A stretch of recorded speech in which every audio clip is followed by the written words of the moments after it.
देश के कई राज्यों में पिछले एक महीने में हुई जमकर बारिश ने फसलों को काफी प्रभावित किया है, जिससे किसानों को काफी नुकसान हुआ है। बारिश के कारण खेतों में फसल लबालब पानी से भरने और सड़ने की समस्या देखने को मिली। साथ ही पंजाब में आई बाढ़ के कारण बासमती चावल का उत्पादन और इसके निर्यात को लेकर भी चर्चाएं शुरू हैं। किसान चिंतित हैं और लगातार सरकार से मदद की गुहार लगा रहे हैं। इसी बीच अब सरकार ने भारी बारिश और बाढ़ से प्रभावित होने वाले किसानों को मुआवजा मुहैया कराने के लिए कोशिशें तेज कर दी हैं। दरअसल कृषि मंत्रालय ने सभी राज्यों को निर्देश दिया है कि प्रधानमंत्री फसल बीमा योजना के तहत फसल नुकसान का आकलन जल्द पूरा किया जाए, ताकि प्रभावित किसानों को मुआवजा मुहैया कराया जा सके। साथ ही कृषि मंत्रालय द्वारा राज्यों से कहा गया है कि बीमा कंपनियों को प्रीमियम सब्सिडी का अग्रिम हिस्सा जारी किया जाए, ताकि किसानों के दावों का निपटारा तेजी से हो सके। सरकार का मानना है कि भारी बारिश और बाढ़ से प्रभावित किसानों को अगर प्रधानमंत्री फसल बीमा योजना के तहत मुआवजा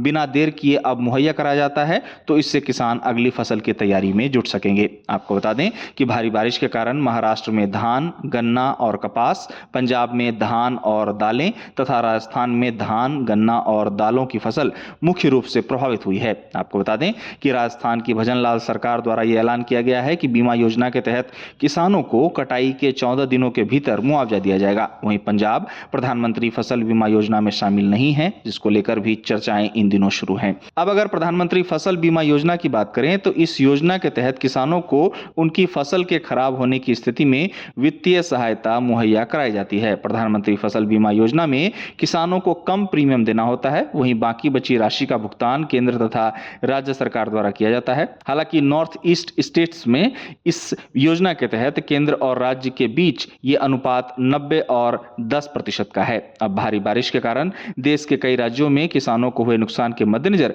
सरकार की कोशिश है कि किसानों को जल्द से जल्द मुआवजा मुहैया कराया जाए।